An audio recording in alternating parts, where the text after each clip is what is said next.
Hey, dude, what's up? Hey, good morning, Praveen. You How always are look you? so relaxed. You're always so relaxed. Get your arm on the couch. No worries in life. Yeah, let's be, become real. I see someone else on the line here. Yeah, I wanted to, Naveen's joining. Just wanted to say hi as well.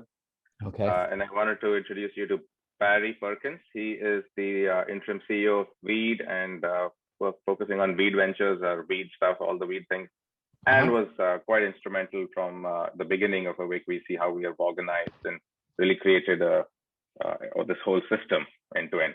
So just thought we'd introduce him. Great. Hey, very nice to meet you. He's based in San Francisco. So. Okay. So yeah, thank you so much, Praveen, for the last, I don't know, like 2 months of just crazy, hose of introductions. We are overwhelmed, just to be clear, right? I mean, just to give you my biggest highlight, I would say, this past week, Naveen calls me up after the call that we had with Tamara, and he's like, okay, you have to tell her that we can't take her on. Like,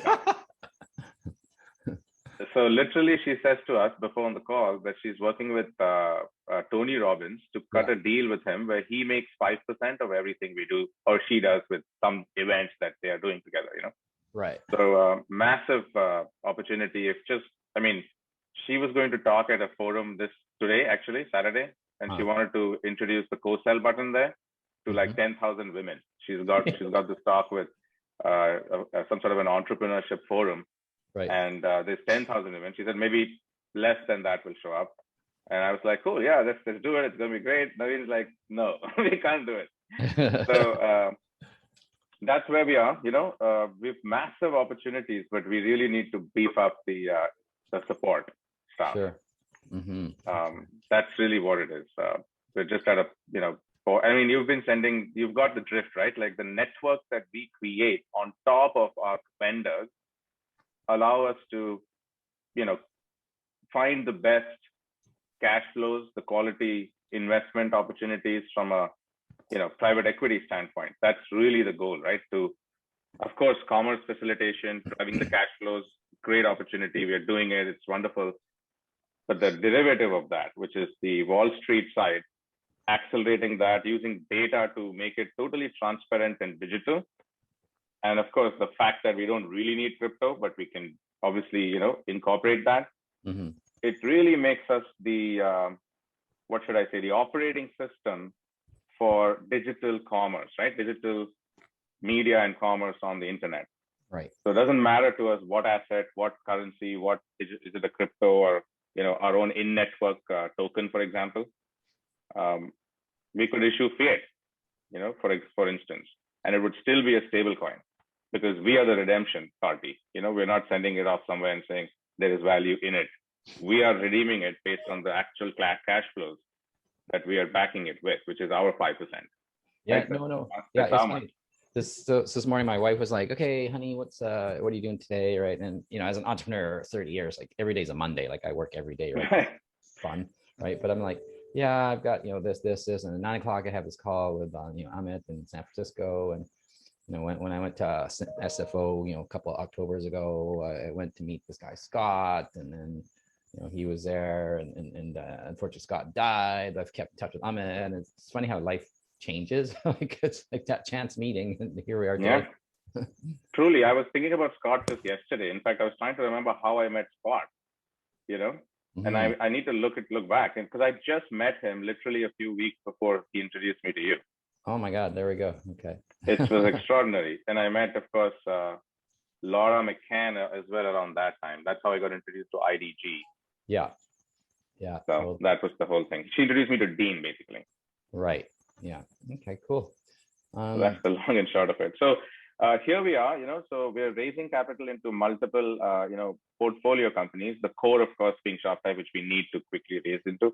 But, the coin concept that I wanted to just, of course, Awake Cash, which is the universal coin, but any of these supply chains that we have, for example, Weed, Weed Cash, just like Awake Cash, is a focus. I mean, all of them can do it. The same thing. Everyone's going to have a private currency in the future, right? This is not some special thing. It's an exchange, just a transfer of value, not a store of value. And Bitcoin will crash. I guarantee it in the next few years. Right. Because it's the same as USD, right? Yeah. It's got nothing behind it. There's no income producing asset there. Yeah, it's not backed by anything. Mm-hmm. So fundamentally, as this becomes, everybody knows that all currencies are going to go digital. US dollar is already, they're talking, India is talking, everyone's talking. As all private citizens and companies issue, their own currencies, I mean, digital, we're talking about transfer of value only, payments. We're not talking store of value. And this will become clear. I mean, it is the fact. So, well, you know what? Like, why how do we need Visa and Amex and all these stupid companies? We don't need them. They take their stupid percentages. 3%. I mean, yeah. So our goal with Awake Money, for instance, is that within the network, we drop prices to 1% to start with. Yeah. Right. So everything within the network with fiat, everything moving on our ledger is 1% for B2B, free for remittances, of course. And that itself is a fiat solution that we don't need complicated stuff for. It's a Forex solution, right? Yeah. It's already there. There's no need to add complicated stuff to it. No, but we can do that if that's what the du jour is, Yeah, you just hit another huge point too, is like Forex is just this massive global, thing in the economy, right? Like why, right? Like it's just like, again, people make money between on this Forex shit, right? Right. And it's highly, unregulated, extremely, you can lose your money because of all the unscrupulous operators. And the American government has made it so that it's totally difficult to innovate in that space. It's totally controlled by the Wall Street, right? I mean, you got to have like $20-30 million in the bank just to be a registered Forex operator. There's only like 3 people left. I did the research 3 years ago in this space, Yeah. So, I mean, you're right. I mean, it's all a sham. And what we are basically exposing is the natural market, which is underneath all the people, right? It's not artificially created by these institutions and these rules and, all this other stuff, which is really the past and a way to control, means of production and all that stuff. In the knowledge economy, the means of production is the mind and ideas. And we make it so that the transactionality of these ideas is instant. You don't have to think about how am I going to go to market, right? Yeah. Because you just co-opt the network that understands your ideas. The knowledge economy is created by that knowledge of what it is that the data represents in this network, in this digital, everything that we have got sensors for, which is all the people. Everyone's sending us stuff, what they're doing online, everywhere. Mm-hmm. Right? Yeah, this is global economy, global free trade in a sense, right? Just global movement. Correct. No walled gardens. No walled gardens, right? And how do we do it? We do it with the internet. Mm-hmm. And there's nothing new there. There's no new hardware, new software. It's HTTP, log in. Yeah. Right? Because it's not only the mind, which is the knowledge economy, but it's connected to the heart, which is basically all of us one, interchanging here in consciousness, right? So money is just, it appears like crazy because of the exchange of ideas and concepts. And in our world, we track, not only the ledger is tracking the money exchange, Praveen, this is important. OpenTangle tracks everything, right? Log in to any activity, to everything, not only the sales. The sales is like 99 times the sale doesn't happen. Remember, the clicks are, still 1% conversion. We still track 99% of everything. I mean, we track it all, right? We are the network. So that data is the new oil. How do you extract that out? That's this operating system, one click. Yeah, no, I get it. So Veed's the most advanced vertical, let's call it. Is that correct? Yes, we are much further along with go-to-market with Veed because of all the brands that have been connected to the other side of it. We haven't fully launched because of marketing spend, and we need to make sure we have some support because we went live in India. So actually, that's the furthest along. I would say they're doing, dozens of transactions a day. These ladies, and that I told you last time, right? The top leaderboard, they're earning 20,000-30,000 rupees a month, which is just absolutely fantastic, right? So that's actually where we're furthest along. We have hundreds of sellers. Their goal is to go to 1 lakh sellers in the next 2 quarters. Yeah. And, that's a 100x increase. right, from where they are. I think, no, 1,000x increase, actually. They're only at about 100 sellers right now. So, and a few thousand SKUs. So you can imagine that expansion. They have their own support staff. They have their own staff. We're transitioning the code that we built for them, that they manage it. We're just the backend, right? Total white label. So there we are happy. The creator guys will do it their own. We don't have to worry in that sense. They have support, they have engineering, they'll handle it, you know? Yeah. So they're the net, that's passive income for us, right? Whatever they make, we make almost the same. Yeah. Well, and then when you told me about those ladies, that's why I wanted to introduce you to that Yaha Dukare in the Gambia. I spoke to her. Yep, Oh, we've connected. I've reached out 2 or 3 times. She's probably a little bit busy, but we'll keep chasing. We have people on it now. So yeah. Shiva Baliwada, who's one of our executives, is focused on global expansion. So as I said, we're live in we're having conversations, go live in about 10, 11 countries by end of March, right? Now, April, maybe next month. March, April. All the countries. Yeah. And maybe the next. Some of them much earlier, like Brazil and South Africa, we're actually in the process of launching them right now. So just for a little bit for your knowledge, I've told you a little bit more for the other 2 gentlemen. So Yaha, I met her when I was with Richard Branson at his private island in the Caribbean 2 years ago, and we've just become really close friends. And she was nominated for the Nobel Peace Prize. I'm just going to type in her bit of information on the chat there for you.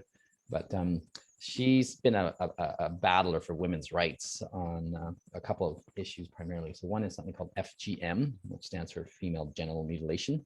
Mm-hmm. It's basically control by men over women, right? They just mutilate their genitals, and sex is painful, childbirth painful, et cetera, et cetera. And then she was also a victim of being a child bride, which is basically rape.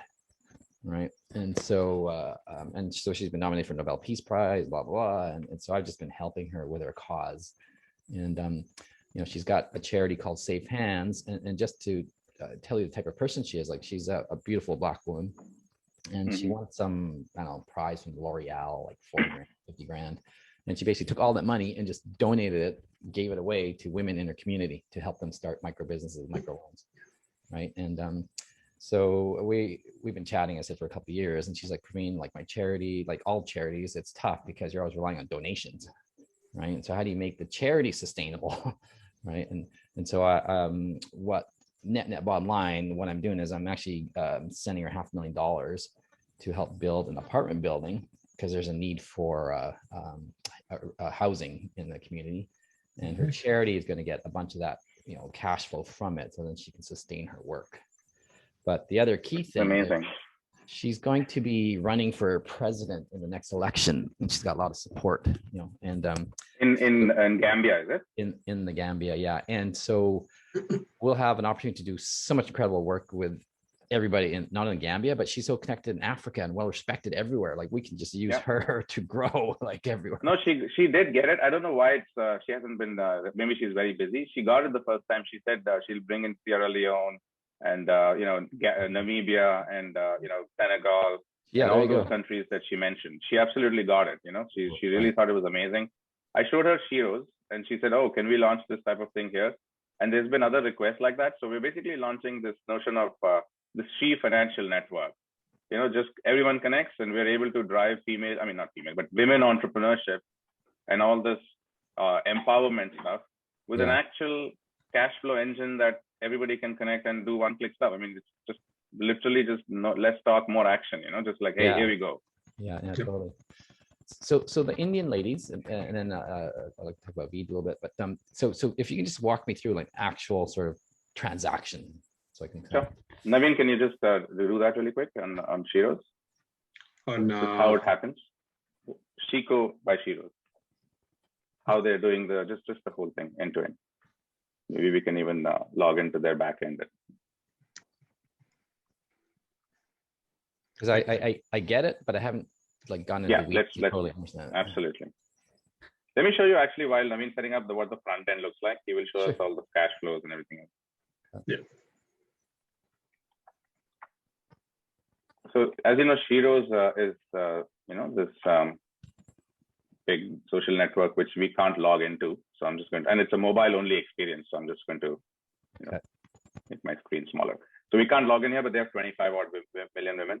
So with us, they've launched something called Shiko by Shiro's. Okay, Shiko stands for She commerce. Okay. Okay, so if you see here, why should I sell on Chico? And there's like all these brands that are coming on, just loading it. And then these people who are directly contributing to things like how can you help each other to make money, learn, what is all this? This is their initial launch. So like learn how to be verified, how to get KYC, all those things. It's kind of like get a bank account. What Shopify would do for people in a sense. Yeah, and they're doing it just for individuals here, Yeah. This is just directly people. They don't need to have a store or any of those things. Why do I need to submit KYC? Blah, blah, blah, transfer cash, right? All that stuff.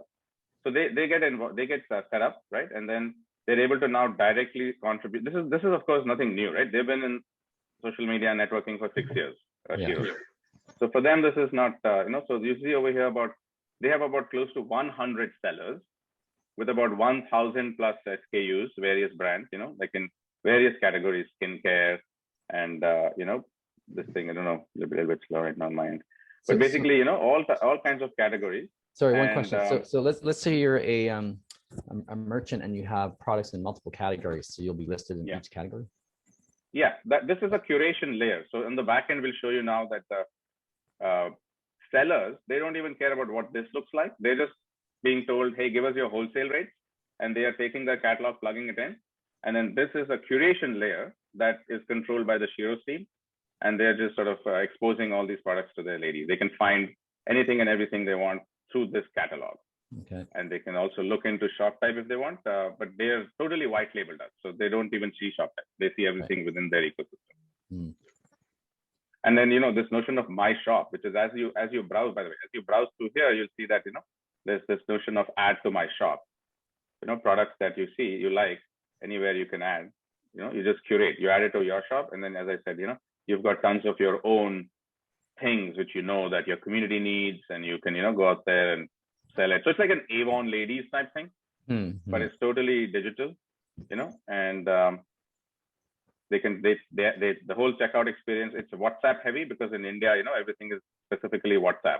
Yeah. As you can see, it's all, pricing is in India, and they control all this. They control how much and how they expose this experience. This is all theirs. And then, again, the whole thing happens as usual, like a normal Shopify. Yeah. And then they get paid because just the virtue of doing this, they get paid. Right. So normal checkout. So we're seeing about, we've done, about dozens of orders a day now, going up every day, right? Like it's, in India. So that's where we are with them. A few hundred ladies only went into the pilot. They plan to go with the sellers 100 to 1 lakh. And of course, the ladies, they have millions, so they have to scale slowly. And it has to be done through their own people so that they don't have to do everything, right? So like they're making it so that some ladies become trainers and, they go up the ladder, so to speak. Yeah. Okay. And I can just quickly show the back end with how that. Go for it. I'll just stop. Yeah. Actually, can you give me screen sharing? Yeah. Let me see the purpose. There you go. I can see.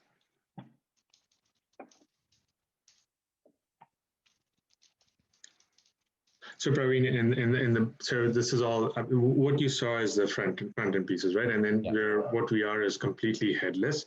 That means so we can really control, or we can really create any kind of front end experience that people would like Chico by Shiro's did their own, Online did their own, and it's not only limited to networks, right? The front end experience could be Facebook shops, Instagram shops, or a WhatsApp or LinkedIn. It doesn't matter. So as they come in, they go through a sign up process. I'll just quickly show you how the vendors, the vendors are able to get their. So all the catalogs you see in the front are just population. This is how we are able to collate catalogs from multiple vendors, and at a vendor level, we set the attribution. How we plan on splitting the commission structures for particular sellers. And usually the split would look something like this. Like if $100 product got sold, you would see all the different co-sellers that have been involved, because these are all could be just random people on the internet who clicked on a co-sell button, came on board. And yeah, they we're able to exactly understand which platform that particular activity happened, what time of it, of course, and all the earnings that they're set. And of course, about this referral component where, we've, if that particular vendor has been referred by somebody, we're also able to give from shop types profit. We share a small amount, about 50, 60 basis points of earnings to them. And it's a constant cash flow for that referral. Yeah. Yeah, these are all real dollars. They, get. This is that 5% we discussed. I mean, that's 5% typically of about 10% we roughly model. So we expect it to be around 50 basis points. Could be higher as well as we grow. So this is a big statement, but like, potentially, is this like a Amazon killer? So I think that, you see, the Amazon, Facebook, Apple, Google, these people have hijacked the open internet and have added 30-40% friction to normal flow of money. Yeah. So I don't want to kill anybody. I'm just focused on making it drop dead simple to, so they have to adapt, right? No one's going to die, but they have to adapt rapidly. And it's what I call the long short. You can short them, but it'll take 2, 3, 4, 5 years for them to really, Right. Yeah. So, and every node, anybody who signs up get their own wallet. We currently have a couple of. Let me just log into our Awaken.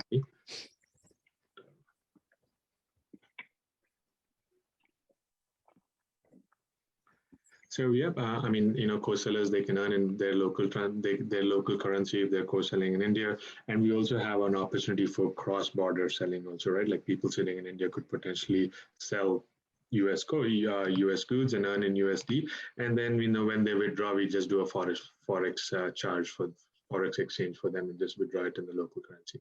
Yeah, all your transactions are shown for what your earnings are. You're able to connect to. In the US, we're connected on the Stripes payment rail. In India, we're connected with Razorpay. So every dollar, every penny they make could potentially be withdrawn at any point of time or kept within the system, and that's where all the weed cash comes into play, where we can offer a lot of in-network rewards, in-network coupons when they start keeping the money in network and start buying and selling, and that's very powerful for us. That's from a vendor standpoint. And just quickly, let me switch over to a network operator. So as a network operator, you can, I can just start pooling to, I can start managing, I can discover all the vendors that are there. This is just a beta account. You see a lot of test accounts there. But yeah, you can invite any particular vendor, and then they would become part of your network, and this is all the vendors. So if this is Shiro's, they would come here and they would add all their vendors to their network, and automatically on the front end, their networks will start showing up. All the vendors will start showing up. One of the things, Praveen, that folks are finding exciting is that not only can they sell their own stuff, of course, and we help them sell, but they can also immediately start to co-sell other people's things and make that 30-40%, 20, 30, 40, whatever is available. So that is a pure and extra money, right? And how long has Shiro's been running this now? They went into kind of a pilot program. What was it, Naveen? Like late December, and I think from January, February is what they started seeing quite a bit of transit from January. I guess, yeah. They just fairly recent, but the traction is fairly early. Yeah. Quick. Yeah, they've seen some pretty good traction, and also it's a great story from our standpoint, right? It's a very empowering story to be able to really empower some very rural women with pretty much a monthly salary. While that story is exciting, for me, the more exciting story is Shiro's has been in business for 6 years, and they're struggling. With 25 million women, Facebook is kicking their ass. Because why does any business need to go to Shiro's when I can go to Facebook and get much better and more access? Yeah.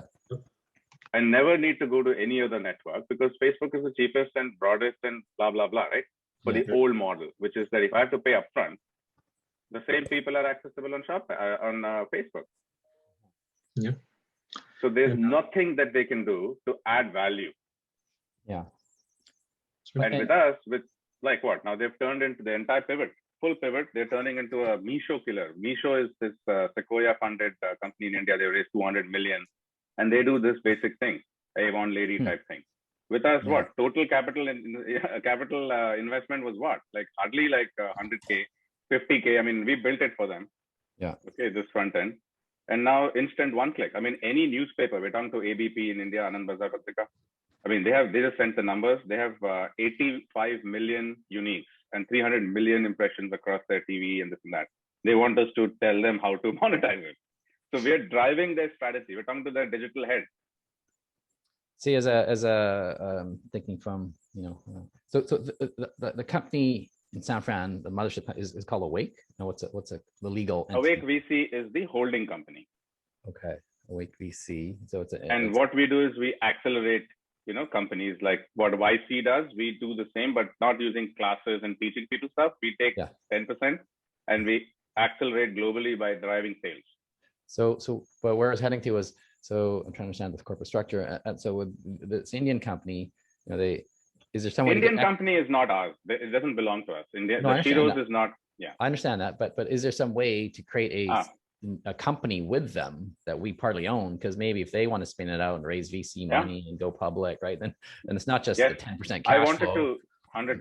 I suggested they come in with us on the She Financial Network. That we create a new co called She Financial Network. Sairi could be on the board and do all that. She's on the Paytm board in India, by the way. Okay, so even with that much knowledge, she couldn't figure this out, right? But yeah, with us, one click. So we said, don't even bother with Paytm. Awake Money is far better, right? So literally, even though she's on the board of Paytm, she's using Awake Money. Yeah, okay. Like we could set up these subs like Veed or whatever, but if you're working with a partner company, we set up a company with them and own part of that. Yeah, 100%. So that's what She Financial Network is. My goal is that we, have this, we set it up. And we bring on people and offer them some stakes to create this thing, right? We drive it and say, look, you be a member. Shiros is already a member. We power it. So just trying to look at some projections, 2 months of traction, 25 million women, like in a couple of years, what kind of Let me show you that actually. Yeah, okay. I'll show you. I have done some math on that. Let me just share my screen. And then what of that, and not gross, gross dollars is one thing, but what would be our revenues, like, that would come back to us. Yeah. So very quickly, by the way, before I switch over, this is we're just playing around, okay? Yeah, you mentioned have you seen Clubhouse, right? I haven't used it much yet, but yeah. All right. Anyway, you see what it is. It's like all these people talking and all that. This is our layer on top of it. Okay, so let me show you this. We just did this event in UK. Okay, so this is sitting on top of it's this Clubhouse event. Yeah. Okay, so we pull the stuff from Clubhouse. People share this link. Okay, and they all bring people into their show. But when they come into their talk, they're seeing the deals that are there. Yeah. That the show is about. You got it. And you turn into a referral network. You're buying stuff that the show is talking about on Clubhouse. Yeah. And you're able to co-sell and make money and become part of the network. Yeah. And now Clubhouse is being leveraged to sell our stuff. New form of traffic or new area of traffic that they monetize. Absolutely. Yeah. So we literally just hijack. So we now do what they did, which is to hijack networks. Yeah. So very quickly, let me show you I just put a note together for the valuation of that Shiros thing. So let's put that up.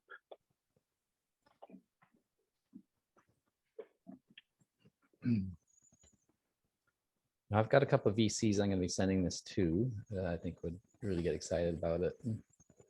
It's been hard for us to value this because of the scope, but just to, I sent this note over. So here's we're looking at shop type, Yeah. And look at discounted cash flow, just the best way I could think of, right? Right. So then in order to understand the shop type picture, we need to understand any co-seller network because we power all kinds of co-seller networks. So let's take one co-seller network. Yeah. Right. So we take what is the one co-seller network. Then we say, what is the example of one co-seller? Forget about co-seller network, right? Perfect. This is actually my question. Yeah. Right. So then we say, okay, this is moving through this whole network effect. We're going to go from 1 to 100 to like that, right? What is the network of networks effect on this, right? So the numbers look a bit scary, but just bear with me. I'll walk you through it. This where my mouse is, $340. That's the number we are at right now. Okay, so people are earning around $300. Okay, this is the number. Yeah. But they only turned on a few people, so they haven't turned on everybody. So I'm going to now say, okay, at some point they're going to turn on their 22 million women from last year. Yeah. And then they will grow up to 50 million. And we're saying, look, only 10% convert to co-sellers, and out of that, only further 10% actually are active. But you can drop these numbers down, So we're saying 1%. Okay, out of the 22 million winners, 2.2 lakhs. average order value is only $20, which is 1,500 rupees. That's what we're seeing right now. Hmm. People are doing 4 orders a day, which is how they end up earning 300 rupees, Okay. which roughly translates to about 28,000 in GMV. Yeah. For this particular individual. Okay. Okay. And the math is as follows: how much we earn, they earn, all that. Yeah. So if you look at total GMV from just these 2.2 lakh women, and you can drop this by an order of 10, 100, whatever you want. Yeah. Right. This is the math. I mean, the math is astronomical. Uh-huh. Right. And if you look at the further down, how much we earn and how much direct commission we may make on top and blah, blah, blah. Yeah. And you put a 20x multiple from this one account for shop type, you know, Yeah. I mean, you can discount this all you want, right? And this is the comparison. Big commerce multiple is 31. Shopify multiple is 89, right? Yeah. We're applying a 20x multiple. So that's $617 million Yes. annually. If that goes to 2.2 lakh Yeah. women out of that 22 million women, and if they hold at these numbers, right? So let's assume you drop it down by like order of 100, you know? Hmm. That's still like $6 million a year, right? Just from this one account. Yeah. And we've got some data on it now, like a couple of months of the data. This is real data, right? So that's the thing. So then you go through this weed, you know, you go through Spiritful. I mean, Airtel in India, 400 million subscribers struggling to compete with Jio. We are talking, we are not yet, we have prepared the pitch and we have some connections directly at the top. So we'll turn on the telco, Praveen, which means their entire membership turns into Awake thing, and they get billed and make money on the directly. Like imagine Rogers Wireless or any Boost or any kind of MVNO now turns into a money-making machine for their subscribers.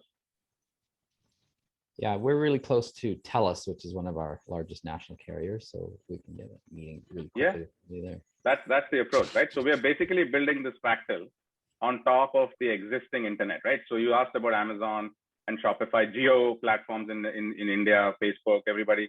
I mean, we just sit on top. Uber, Lyft. We literally sit on top of everyone, dispatch the clicks that come through on the HTTP layer, any button press, anything that's happening, right? That's what is the internet. Internet has only a couple of things: digital media, like the stream of traffic that we are on, the Zoom, and then if there's actions like clicking, you know, something.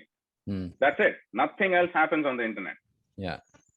So we are at that level, tracking activity and paying people their fair share of whatever they drive, right? So this is literally what the internet had promised. And you saw this, of course, it's we're growing in multiple places. How we have structured, you know, a little bit, I'll just zoom in here. So EIRs, you know, people come to us, corporations, other people, any brand, anybody that wants to comes to Awake VC. Okay, we are the value co-creation engine. And we have multiple companies and other portfolio, whatever, but these 3 core engines are the base transformation engine that we talk about, right? Shop type, which is the market engine, compact, commerce facilitator. Yeah. And we called it that compact because the terminology is PayFac, you know, Stripe is a PayFac, money transmitter license they have, and all these other things, right? That PayFac and regulated money movement industry, we are not that. We don't touch it. I mean, we use it, right? We sit on top of that.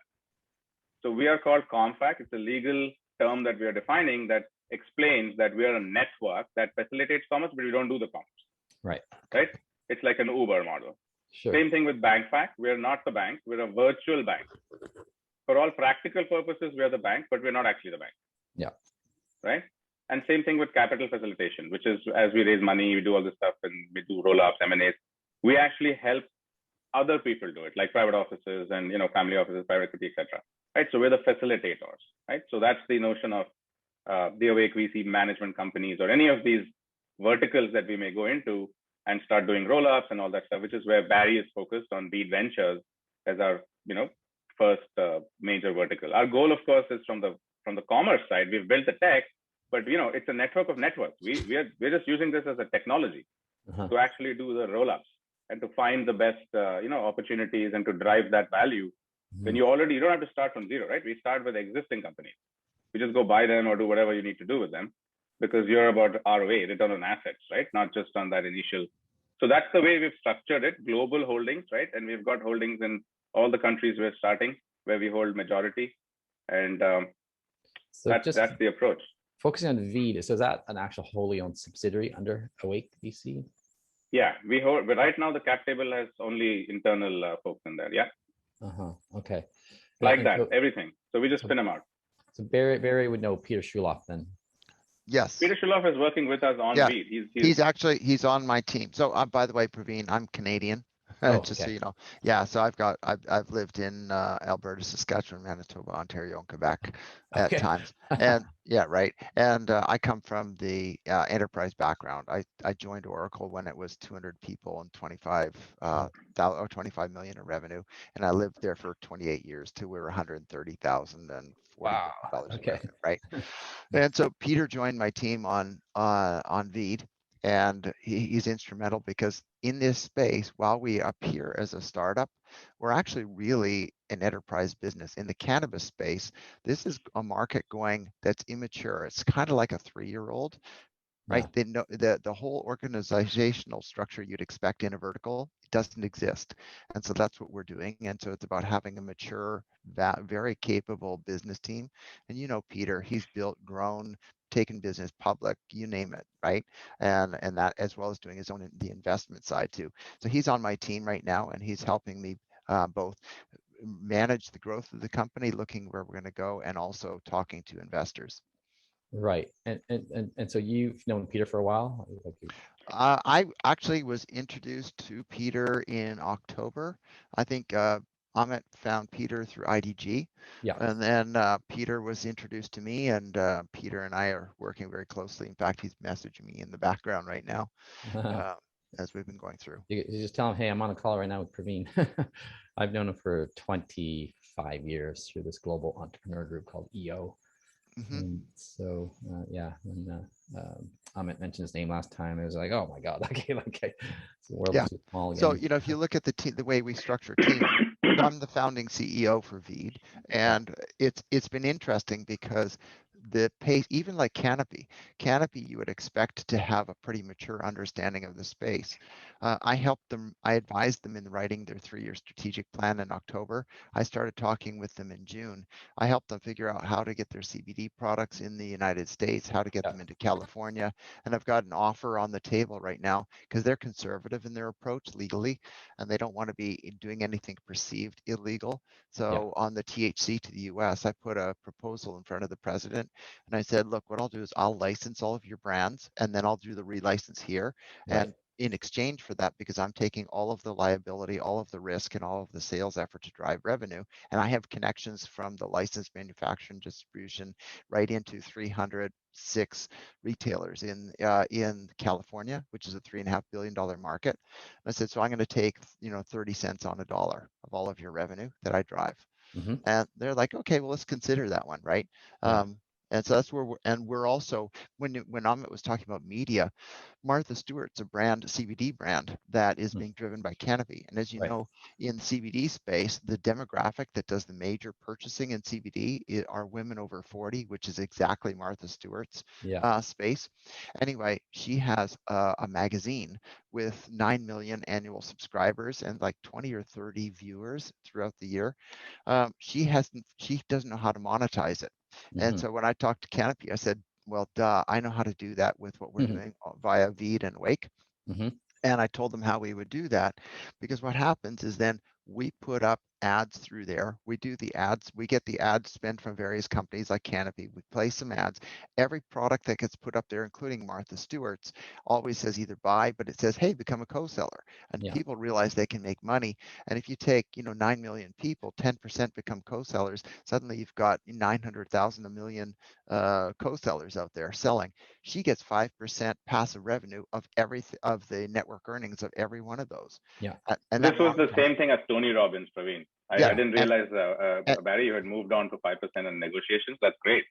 Yeah, and so the other part in here is that also we will embed a marketplace on her site. That's the negotiation I have on right now, so that people can click, because I don't care if they actually click through the final mile at Veed, as long as they click through on all of our links and capabilities, so she can become the closer. She'll put up the products there, people click, they buy, and then they go through our system to buy, but then she gets the close credit for everything, which is pretty cool. No, that is a right? amazing. And that's a lot of money. And if there's nobody else in the chain, she makes the full 20-30%. I mean, she will make bank on this. There's no question about it. Yeah. So Yeah. that's where we're doing that along there, and we're just going to keep growing. But the other part you mentioned earlier, traction. What's fascinating in this space, I've been doing, global business for 30 plus years. Mm-hmm. This is the first time I've been in a business where when I talk to companies, I've been onboarding 100% of the businesses I talk to, right? Normally you have a pipeline, it's a 3-to-1, right? You always the math for whatever reason is always there. Yeah. I've only had one customer in all of them that I've actually turned away. They wanted to join, but when I asked them, what's your margin? And they said, what do you mean? I said, I can't sell something and take your margin to do it because I'll do a DoorDash and drive you into the basement, right? Exactly.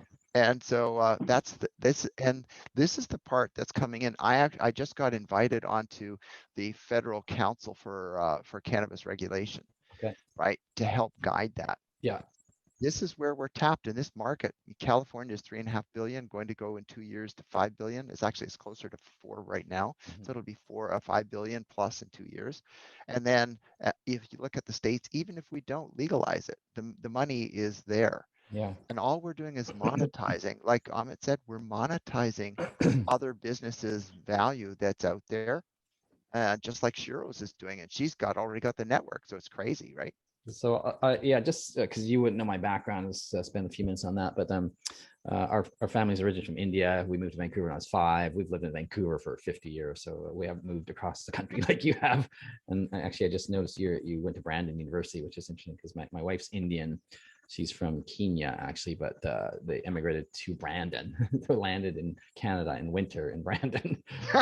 So I actually lived in there. In fact, a couple years ago, I had to go and take care of my mom while my dad was in the hospital. Yeah. And I was spent 3 years there. The day I landed at the airport, it was 37 below Celsius. And the wind was about 50, 60 kilometer. I know. And I went to pick up my dad's van because they live out of town. Yeah. And I was driving it into town. It's dark. It's the middle of the night, and I got a flat tire. Oh, and if you've ever changed a flat tire at 37 below with a 50-mile-an-hour wind, shit. It's oh my God, Barry, that's crazy. It was like, yeah, welcome home, dude. And I told my dad when I met him in the hospital, I said, dude, you need new tires. He said, no, I don't. They're perfectly fine.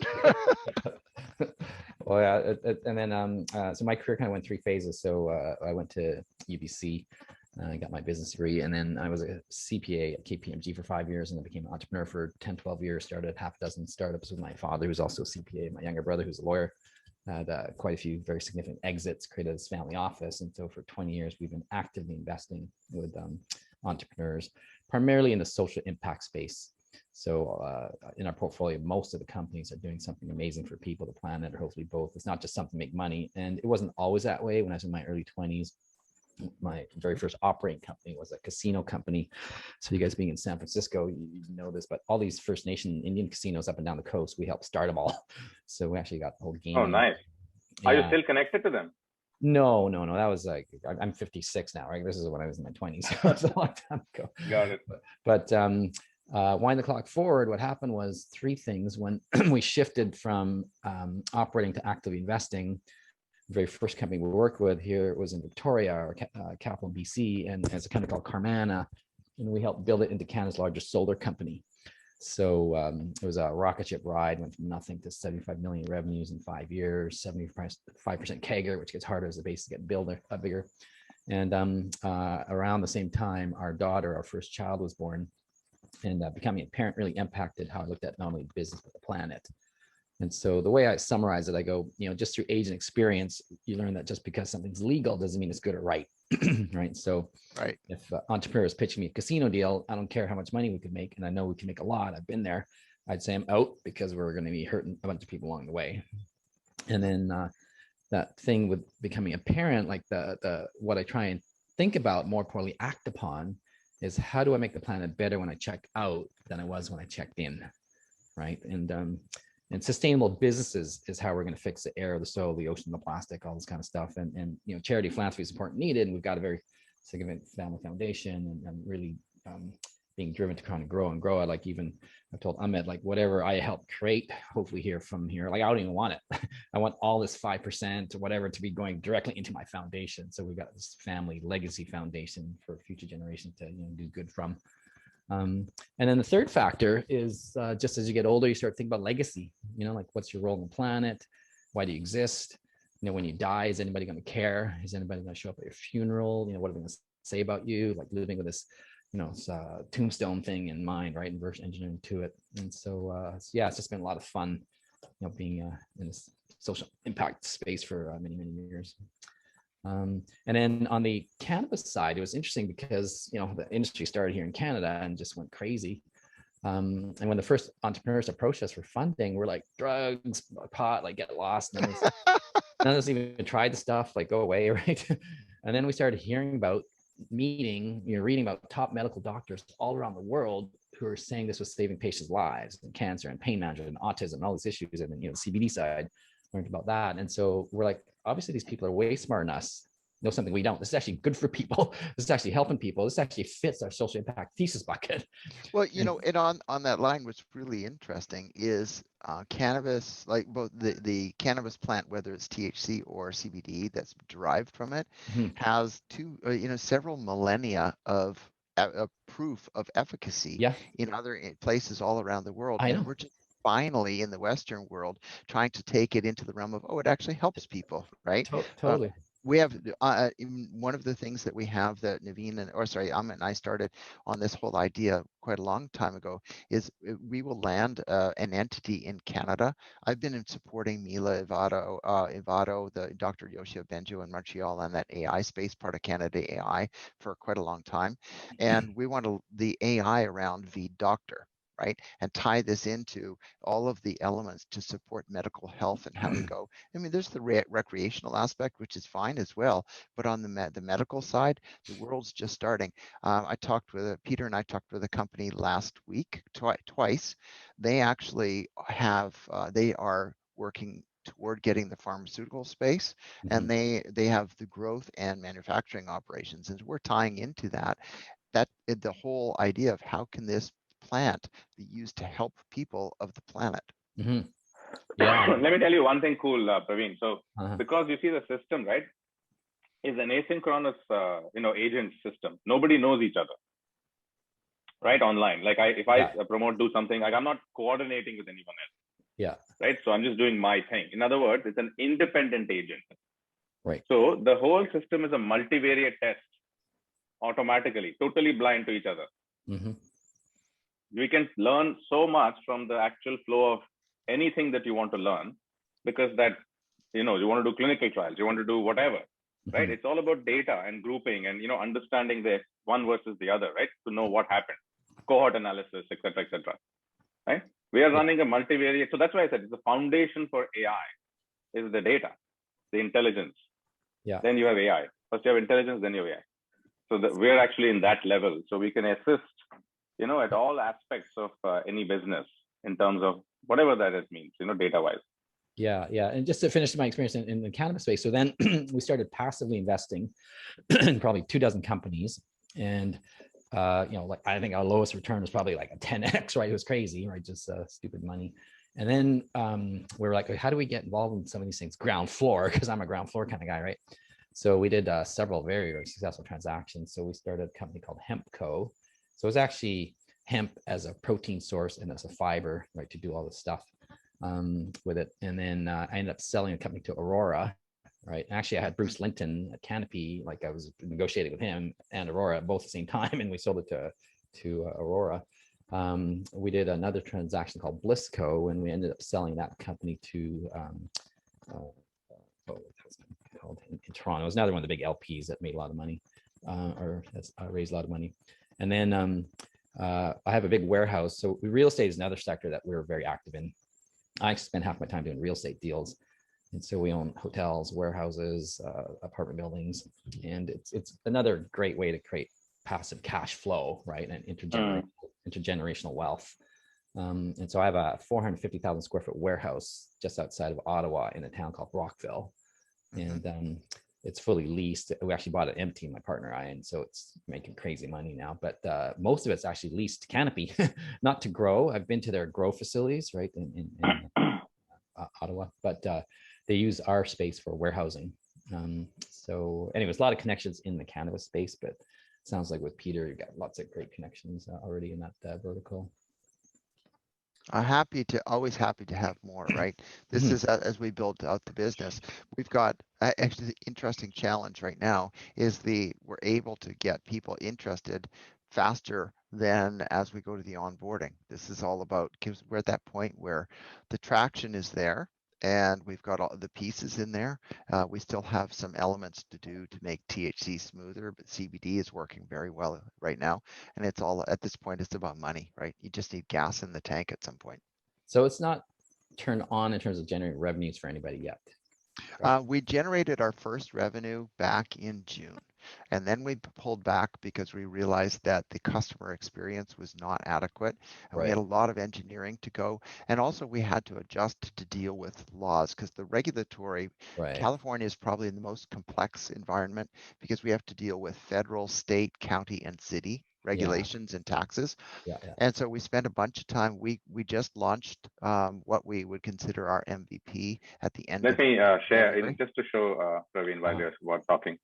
Okay. Yeah. So we just put that out at the end of January. So now we're in the process of actually onboarding the businesses and teaching people to co-sell, bringing co-sellers on board. You know, on the co-sellers place, we've got a network here in the Bay Area and South. That's 150,000 people that once the technology is a little bit mature, that's going to come on board as co-sellers. I have a very good working relationship, actually becoming friends with Tim Blake, he's been in cannabis for 40 years. He's the founder and owner of the Emerald Cup, which is the main event, and he's going to onboard the 100,000 members in his network onto what we're doing with Veed. He actually introduced me to Joey Hussein. You know him, right? He's all Intra-West and that family. And so we talked with Joey, and Joey's keen on what we're doing as well, because he realizes that what we're going to do is grow his investment in the Emerald Cup and Emerald Cup supply. So Gotcha. Okay. Well, and then the other big thing that's happening now, because like I've been in capital markets now for 30 years, right? And so you get these new industries, and and so we've been at the forefront of many, like gaming, and then internet gaming. We're one of the world's first to do online gambling, poker, right, and cannabis, whatever. And so one of the big ones now is with like mushrooms and psychedelics, right? So that's the next big wave that's coming down the pipeline. And to your point, Barry, like my dad, like he's like, I don't get it. Like Indians have been freaking, with Ayurvedic medicine using these kind of things for thousands of years. So. I know, right? Yeah. Yeah. In fact, I'll give you a very specific example. When I was up there taking care of my mom, who has both arthritis and suffers from dementia, I took her into the doctor in Brandon and said, "What have you done with her arthritis?" He said, "Oh, she's just old." And I got pissed off. I said, "Okay, that's irresponsible." Right. And I said, "So what have you tried?" And he said, "Well, there's nothing more that we can do." And I said, "That's because you're looking only at Western medicine." He said, "What are you talking about?" And I said, "You know what you could do? Have you tried CBD topicals?" And he said, "Oh, there's no proof or anything like that, no studies." And I said, "Okay, you know what we're going to do? My mom's got dementia. She can't fake her result, and she's got in pain. So we're going to do a case study of one, and we're going to apply a topical CBD to her knees, and you watch." And when we were done after doing that for a while, he was like, "Holy crap! I had no idea. They don't teach us this stuff in school." Right. I know. Yeah. Our dog had a bit of a muscle pull, and he was kind of limping around. And we're investors in a company that makes CBD out of hemp. And I just started putting his dog food twice a day, and literally within a week he almost was normal again. I mean, he is totally normal now, but it's. So you should go onto Veed online and look at the vendor called Bailey's CBD. I'm sharing that screen right now, actually. Yeah, so Bailey CBD, the guy who runs this is really cool. He's in LA. He does about $500,000 to $1 million a year of business, and all of his they're organic, structured elements for CBD for animals, horses, dogs, cats, you name it, right? Okay. And he sells those. He's got a community of about 30 different CBD companies. So I spent time, his products are on board, as you can see here. I talked to his staff and his affiliate, taught them how to co-sell. His affiliate is now listing our products on, or his products via our structure on her website. And now the next thing we're doing, and she asked, wait, can I list other CBD products? I said, absolutely. Look, it's out there and list them all. And then Aaron said, geez, you know, I list and co-sell my buddies. So all of these 30 companies all share and help and co-sell and drive each other. So now that he's on board, we're going to start onboarding what he calls a pod, right? And we also have, Amit, do you want to show Veed Network? Yeah, I'm just about to. We have not actually launched this yet. It's available. It's still beta. We've got some changes So that it's basically a full-on replacement for Facebook. For the weed industry. And yes, so we're launching these for every single vertical. So like a full on. Hang on. So if you go, you don't have to, you will not get kicked out of the pool for talking about cannabis and CBD, but also you can post here and then you can share it on all of the other social net media sites, right? So you post that there's an article, so you don't get kicked off of Facebook. That pulls you back here, you read the article, and in the article, there's an ad for a product. You click it and you buy it. The other part that's intriguing, you can see Legion of Bloom, right? They're one of our key first businesses. Scroll down a little bit on it. You can see on the bottom, a little farther, keep going. There, no, right there. You see where it says post and ask and event and link and a little scroll. There's surveys and all of and that kind of thing.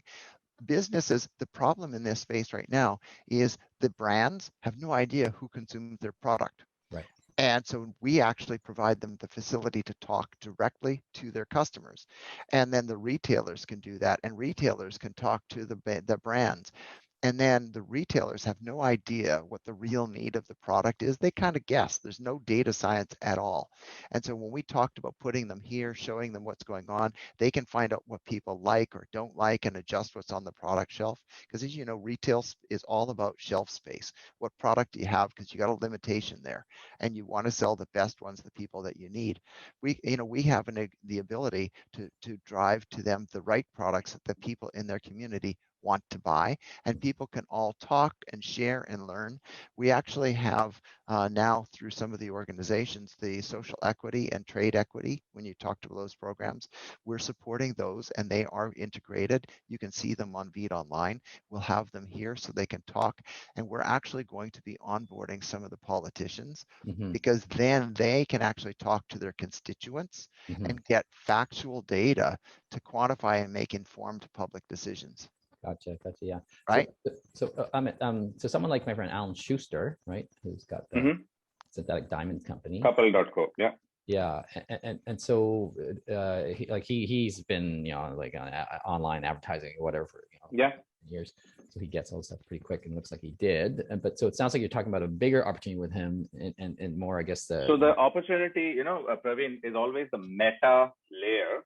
Yeah. Which is not only the Main Street side, which is the first thing we do, the ComFac, commerce facilitation on Main Street, connect all the vendors, connect all the buyers, co-sellers, all the media companies. But we look at it from Awake VC, private equity hat, saying, okay, what's next? Yeah. And what would we do? How to finance these companies, this cash flow, which is the best cash flow, and all the problems, and how do we, make it faster? So our software tells us more than what the CEOs themselves will know. Yeah. Much less from a public company investments or even from a private company investments. When we have this AI can basically run your company because it's the network where the company runs. I guess my question was, so for him though, he sees the opportunity. How do you? So to answer that question, but he sees his own opportunity for sure, right? Like we can definitely sell his stuff, and he can run a beautiful ambassador program about. But he said he wants to control it. I said absolutely. You don't have to open it up. You can be very exclusive. You can still choose who comes in and sells for you, etc., etc. But on the other side, Awake Jewelry, as a Veed for that industry, like what Tamara wants to do with us is, hey, we want to be exclusive somehow with Awake Beauty.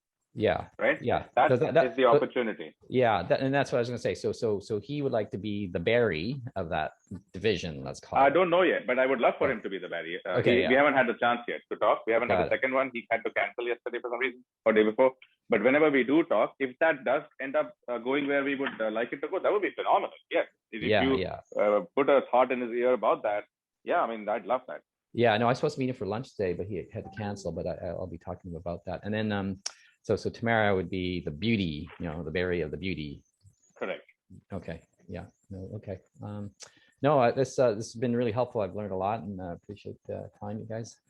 Nice to meet Barry there too. Nice to meet you too. So I sent out a request a while ago, by the way, actually on LinkedIn. I just accepted it.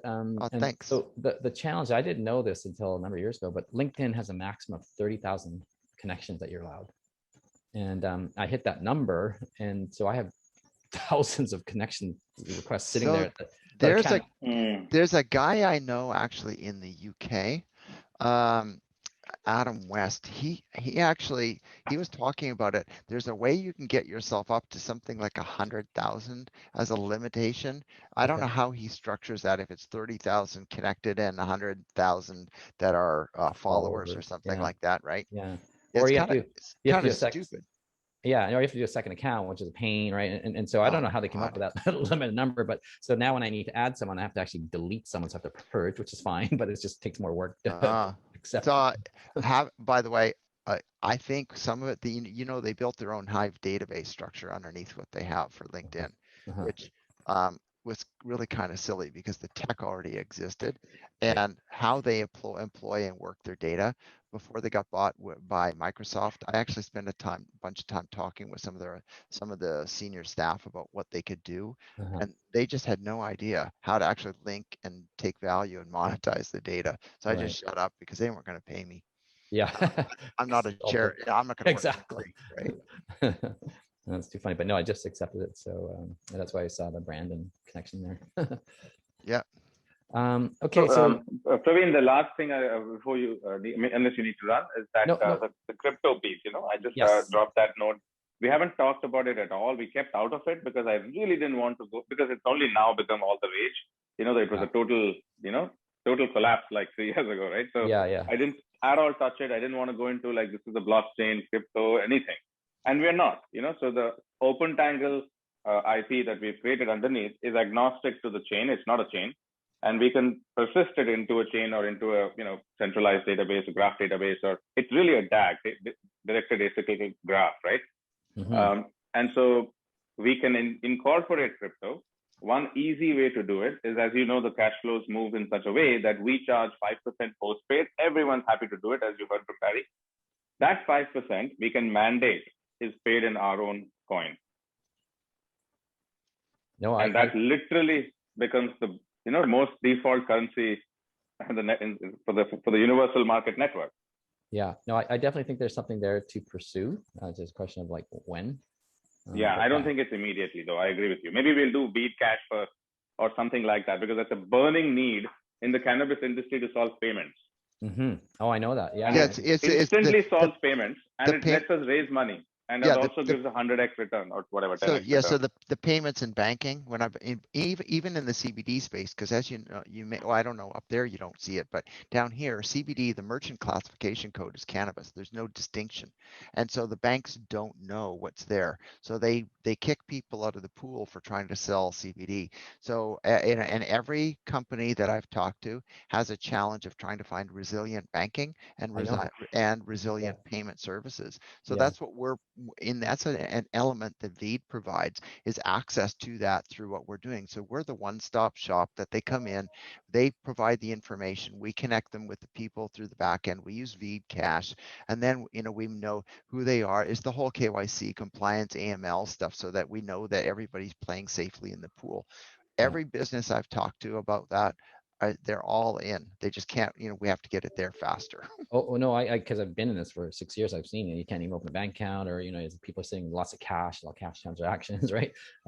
So I mean, the tricky part too is like cross-border commerce, right? So you don't want to be tripping up any laws with money, moving. Yeah, well, in California, you can't, or you have to buy and pick up or deliver a cannabis product within the same county. Yeah. You can't even ship it across county There you lines, go. right? Yeah. Which is, that's crazy. But at least CBD, you can ship it anywhere. So most anywhere. There are 2 states that have a limitation, but yeah, totally. I guess the last thing I'd leave with you guys is so my career has been built around, we call it PVC, public venture capital, where we're actually taking early growth stage companies public in Canada, right? And so is this the TSX thing, the TPCs and stuff? Correct. TSXV, CSE. The CSE was another junior exchange that basically ate the TSV's lunch because they took all the US cannabis companies. The TSXV, because it wasn't federally legal in the States, didn't want to list companies in the US that were in cannabis. But the CSE said, game on, it's more the US style, buyer beware, just disclose. And so we've worked with TSXV, the CSE, the Toronto Stock Exchange, which is our senior exchange. A lot of our companies will uplist, like they start in one of the 2 juniors and then go to TSE and then they go to NASDAQ, right? I know Peter really well. I mean, Weed Cash, this whole Weed ecosystem, Weed.ai. I mean, Peter Schuloff would probably run the Canadian entity, right? He's up for that. Like, we have opportunity for the multi-country, roll up here. That's what Weed Cash. Yeah, so this whole entity, the structure that we have, we're focused on the US so we can get this running smoothly, right? In the most complex environment and deal with that.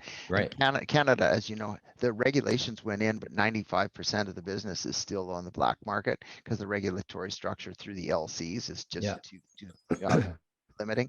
But anyway, we will set up in Canada. We're going to set up in other countries around the world. We have people that have expressed interest to set those up, and they're all essentially kind of a franchise model.